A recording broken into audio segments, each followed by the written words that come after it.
1961, the United States of America plot to overthrow Cuban dictator Fidel Castro by creating an army of exiles in Guatemala. On the 17th of April, the United States struck, ambushing the Cubans with 1,500 ground units and 6 B-26 bombers attacking at the Bay of Pigs. But this supposed well-thought-out plan by the CIA did not go as expected, and is now known as the perfect failure. 1959. Fidel Castro overthrows USA-backed Prime Minister Fulgencio Batista, becomes the new ruler of Cuba. Castro begins revolutions throughout South America, tries to reclaim USA territory on Cuban land. In the midst of the Cold War, Castro begins talking with the Russians, and the USA fear the Soviets will be using Cuba as a base to take on the Americans. President Dwight D. Eisenhower and the CIA authorized a plan to overthrow Castro's rule in Cuba. March 1961. The CIA are training Cuban exiles in Guatemala to prepare for an attack against Fidel Castro.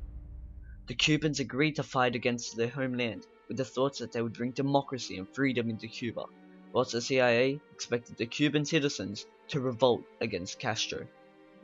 New President John F. Kennedy inherited the plan from former President Dwight D. Eisenhower and was told by the CIA that it was the right thing to do, and most importantly, that it would be an easy win. April 12, 1961. John F. Kennedy is questioned about the USA's involvement in Cuba and denies all allegations. There will not be, under any conditions, an intervention in Cuba by United States Armed Forces. This government will do everything it possibly can, and I think it can meet its responsibilities to make sure that there are no Americans involved in any actions inside Cuba. Due to the suspicion placed in USA, Kennedy forcibly scales down the wave of US bombers headed to Cuba in an attempt to hide Washington's involvement, allowing only 6 planes to attack. April 15, 1961.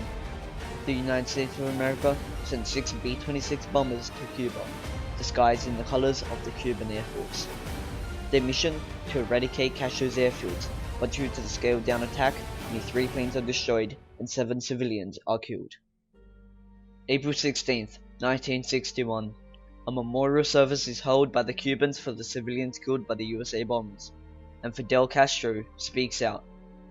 Lo que no pueden perdonarnos los imperialistas es que estemos aquí y que hayamos hecho una revolución socialista en las propias narices de los Estados Unidos. Fidel Castro accounts for all American forces and plans for a full-scale attack, mobilizing his armies. April 17, 1961. Only 1,500 Cuban exiles arrive at the Bay of Pigs, their only firepower, the guns in their hands. Due to outbursts around the initial bombings, John F. Kennedy cancels their support for the exiles, and Fidel Castro destroys their munition boats, leaving the exiles outnumbered and outgunned. April 19, 1961. Just 72 hours since the exiles arrived, all invaders are either in the hands of Cubans or dead. John F. Kennedy is devastated at this fiasco, and the CSI deemed it the perfect failure.